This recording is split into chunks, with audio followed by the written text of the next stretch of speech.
Boa noite, comunidade acadêmica. Estamos aqui nessa noite para dar início às apresentações dos trabalhos da 26ª Mostra Científica, que novamente será exibida inteiramente de modo online. E, nesse momento, será apresentado o grupo de trabalho dos acadêmicos do curso de Engenharia Elétrica. O primeiro trabalho a ser apresentado é do grupo dos acadêmicos Patrick de Almeida de Jesus e Vinícius Henrique Valtric. O trabalho tem como título a redução da queima do controlador do sincronismo para motores síncronos. Orientamos que as perguntas, elogios, sugestões sejam realizadas aqui no chat do YouTube e, assim que possível, o acadêmico estará respondendo os questionamentos. Então, vamos conferir.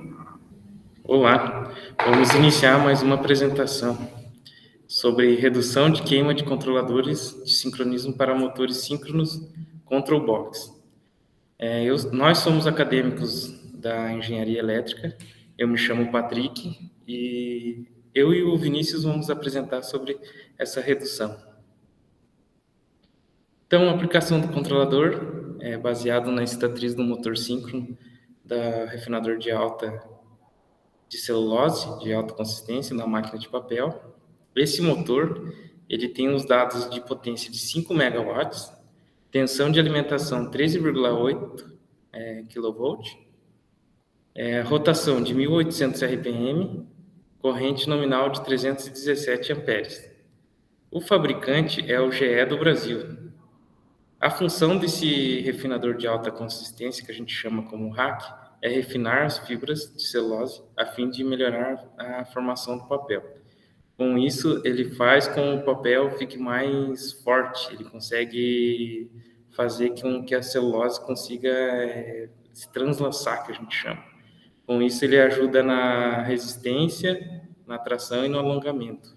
Isso é usado muito em tipos de papéis para sacos, saco de cimento, sacos de alimentos como trigo e como outros, né?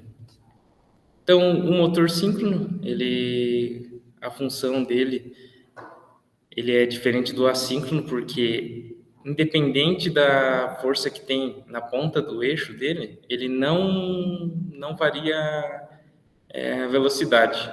Como que isso acontece? Existe o rotor e o estator. O estator é alimentado com tensão alternada e o rotor é alimentado com tensão contínua. Mas para que um motor convencional, que se chama síncrono, ele é apenas alimentado por tensão alternada no estator. E o que difere do motor síncrono é porque ele é realmente alimentado com tensão controlando dentro do rotor. Com isso, independente do que vem na ponta do eixo, não mudar a velocidade. Porque como a refinação exige bastante força, torque, independente da massa, como entra a massa seca, então ele exige muito torque. Então, pode variar a velocidade no rotor. Como que ele funciona? A partida normal do motor síncrono, ele é baseado com alto trafo. Esse alto trafo, como o total 100% dele é 13,8 kV, quando você dá o set de liga, ele funciona com 7,6 kV, com TAP de 55% dessa tensão.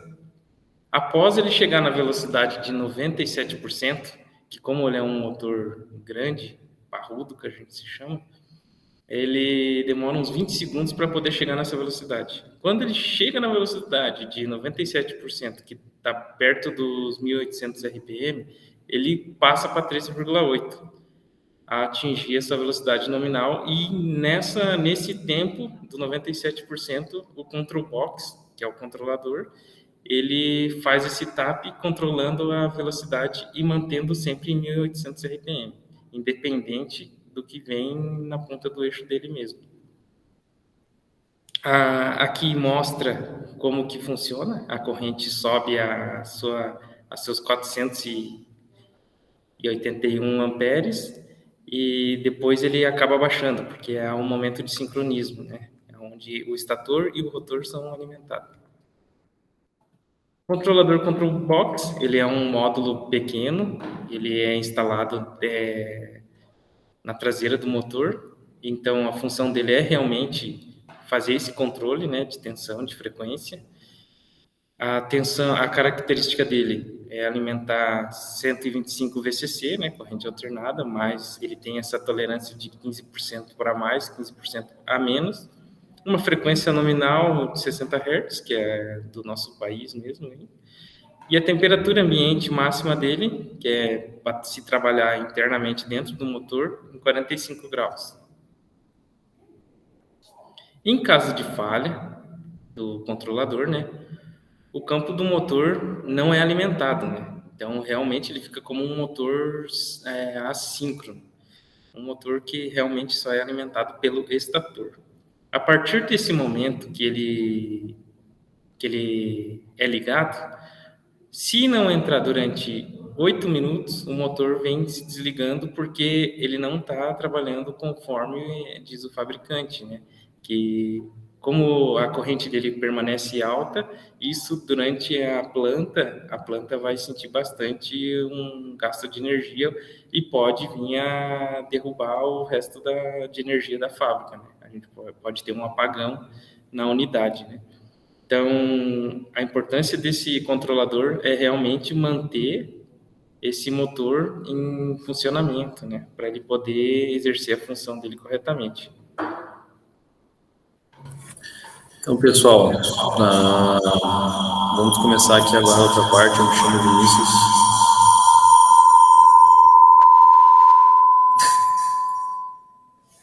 Então, vamos lá. Então, pessoal, o estudo de caso que a gente acabou fazendo, a gente vai trabalhar sobre o problema que tinha nesse motor em específico, né? Nesse control box.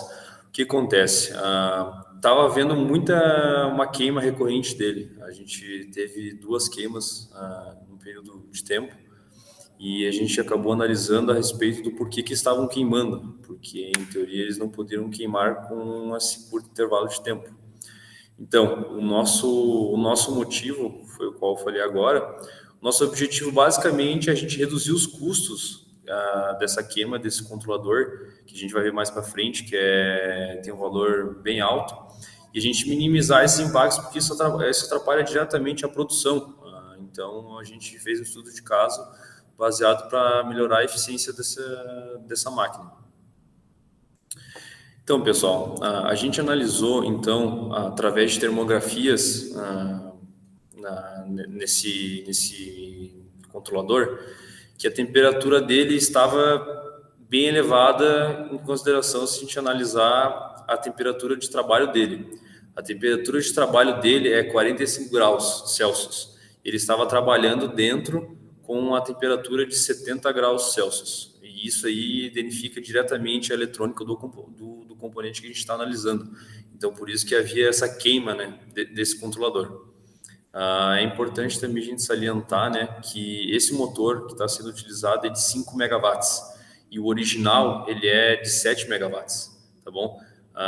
E esse controlador ele foi baseado para esse motor de 7 megawatts. Então, teve essa discrepância. Então, também a gente elaborou um projeto para que a gente pudesse diminuir a temperatura interna desse controlador aí para que não ocorresse essa queima, né, dele.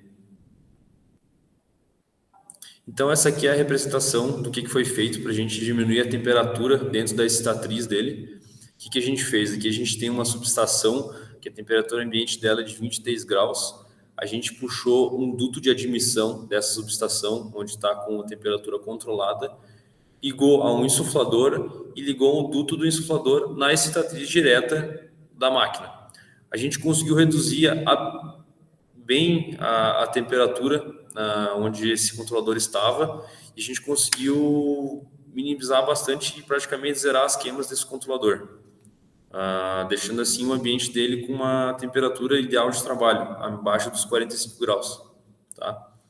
Então aqui a primeira ação que a gente fez, na verdade, que eu comentei ali na parte de trás, foi colocada uma instalação de ventilação forçada, né? Então a gente pegou esse ar da subestação e jogou diretamente lá na excitatriz do motor. Pessoal, aqui a gente vai falar a respeito das perdas do último evento que aconteceu. Então, a gente vai analisar financeiramente o que acontece quando queima um controlador desse. Essas aqui são as perdas de produção, tá bom?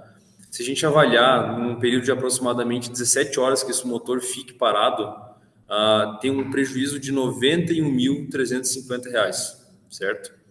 Cada controlador tem o preço de R$ 35.933. Então, teve uma queima de 2 controladores. Então, é bem caro, né? Então, se a gente alencar esses 2 controladores mais o período de 17 horas da queima para a gente conseguir voltar à máquina, a gente tem um total de prejuízo de R$ 163.297. Então, é complicado, pessoal. A gente fez um estudo de caso para a gente apresentar isso para vocês verem a importância de como é importante a gente estar avaliando as condições de trabalho e fazer um estudo do porquê que está queimando uma determinada peça, por isso que impacta diretamente na produção da empresa e no financeiro. Então, pessoal, seria basicamente isso que nós temos a apresentar para vocês, tá? Essa aqui é a outra parte da nossa ação, que é do motor forçado de 7 megawatts, que houve um problema. Então, como eu tinha falado anteriormente, o de 5 megawatts está com o motor reserva no local dele, certo? E basicamente é isso, pessoal. A gente agradece aqui, tá, as referências bibliográficas e é isso aí. Muito obrigado aos acadêmicos Patrick e Vinícius e parabéns pela sua apresentação. Aproveito para parabenizar todos os acadêmicos desse grupo de trabalho do curso de Engenharia Elétrica e também parabenizo toda a equipe organizadora da 26ª Mostra Científica da Uniplac. Essa live vai ficar disponível no YouTube, dentro dos canais de comunicação da Uniplac. Sendo assim, agradecemos a participação e a audiência, e muito obrigada e até a próxima.